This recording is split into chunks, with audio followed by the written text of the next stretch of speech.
The other is the visible head, wherein perch the eyes that climb forth from the invisible tail. We are all trailed by our ancestors, whose spirits cling upon our back, seeking to communicate our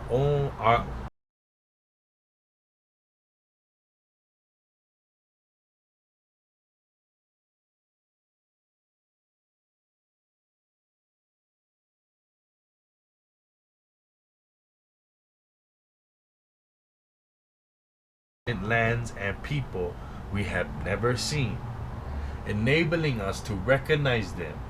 These are the eyes of the sender of ancestral spirits.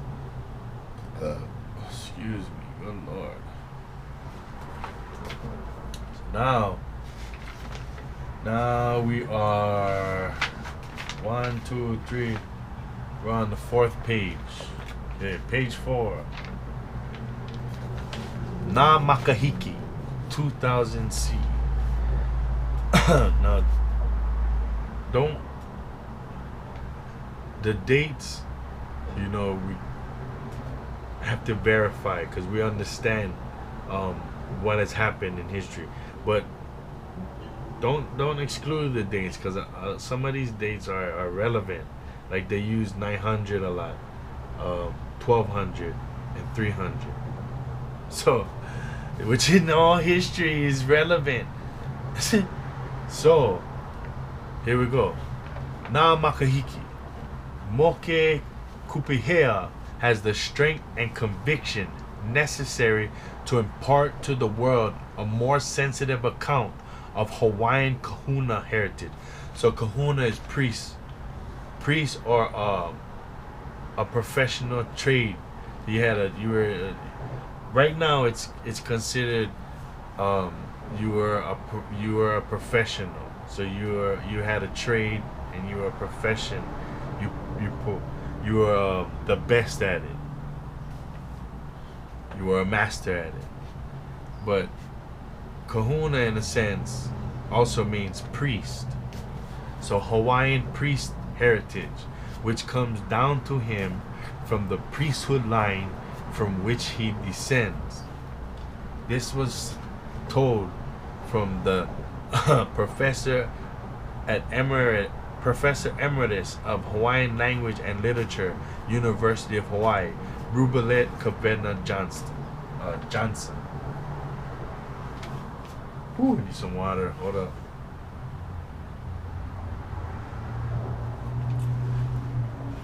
I wanted to get to that because it's deep and it lays like a now you know like where he coming from. So he comes from a priest line, which I believe was of Israel probably, because he has a full beard, a line in his mustache, and afro, a woolly afro.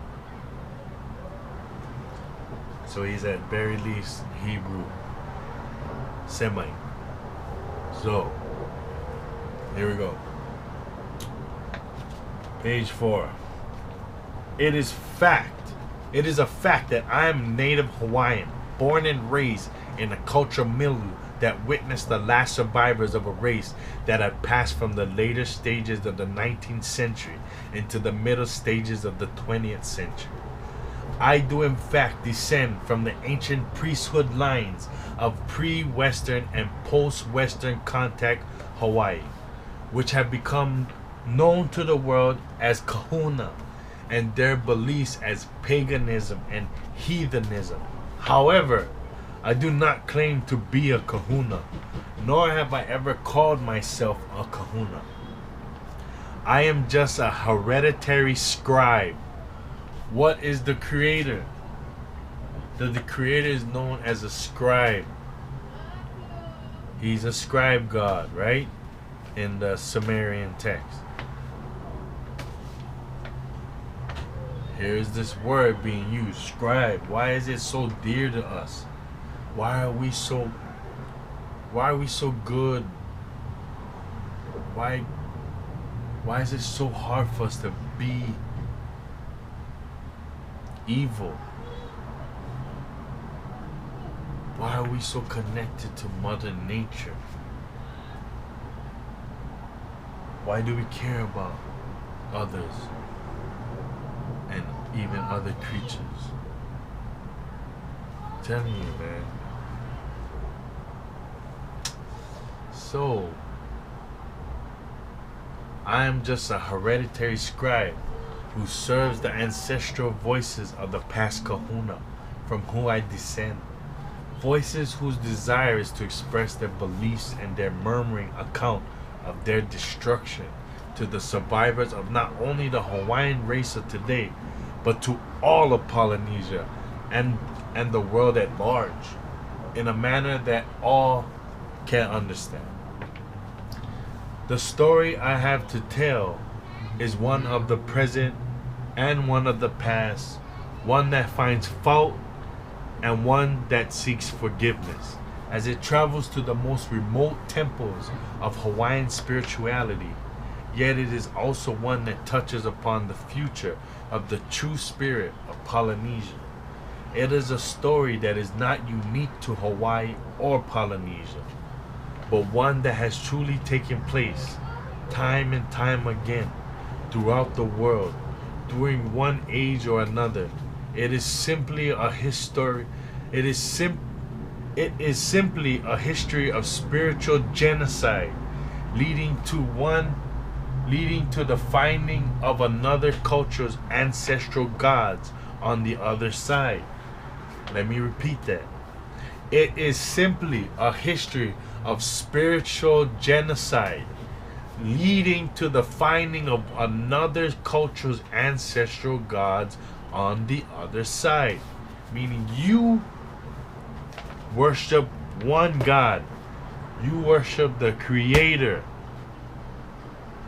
Then you face spiritual genocide. And at the other end of that spiritual genocide, just like today, there was other gods on the other side waiting for you to adopt and to pervert. So here we go. So where are we? So page 5. For in the history of fallen gods. So here we go. Now we're getting the babies out the bathwater. So there's fallen gods, meaning the Bible in Genesis, when it says they fell to the earth and went into the daughters of men. This is also saying, for in history of fallen gods throughout the world, one will find that whenever a spiritual ingress has brought about a spiritual exodus, it has revolved on the axle that spun out the old native religions that turned the native societies of old and spun in a foreign religion that turned a foreign society. So what this is saying is that a lot of these times you see the death of old native societies and the introduction of foreign religious societies, and that's when usually the turn for the worst happens. Okay, so the axle was always the establishment of a fraudulent new kingdom and a church of state that turned outside of itself for legitimacy by inviting an aggression of foreign powers. So what happened? They established a fraudulent kingdom. They destroyed all the kingdoms and they created one fraudulent new kingdom, which is the Hawaiian kingdom and a church of state. What happened? They killed King Kamehameha, and the Queen of Kamehameha created the Church of Kaumanu after the missionary Protestants. Okay? And that turned outside of itself for legitimacy by inviting an aggression of foreign powers to turn their new wheels of fortune until all native prizes were spun away. So here we go, the same old story as in America. This new kingdom who wanted to emulate the European monarchies and their wealth And what it happened, it invited ingression of Udah, foreign powers to turn their new wheels of fortune. So what happened? They came in, they seen resources, they seen trades and what do you call that? Businesses, and they just came in and seized these things and had rebuilt fortunes on it until all of that was disappeared. So I'm gonna record the rest later. So after this video, I'm gonna shut it off. After this, it's like 3 minutes. The natives' prizes, sadly, were always the land, culture, and spiritual heritage of a victimized native people who was forced to make an internal exodus from the hereditary fortune to spin the new axle until all the native prizes were consumed by the axle of foreign ingression. That's what had happened, and this is what this guy is outlining here. Okay, so here's the title of the next chapter. Nahala. Nahala, meaning the axle of folk. The people of old Hawaii used the term hala to describe the effects of a wrong act committed by or against one. A hala was an act that bound the wrongdoer to the person against whom the wrong was committed. It was said that on the one hand, wrongdoers are bound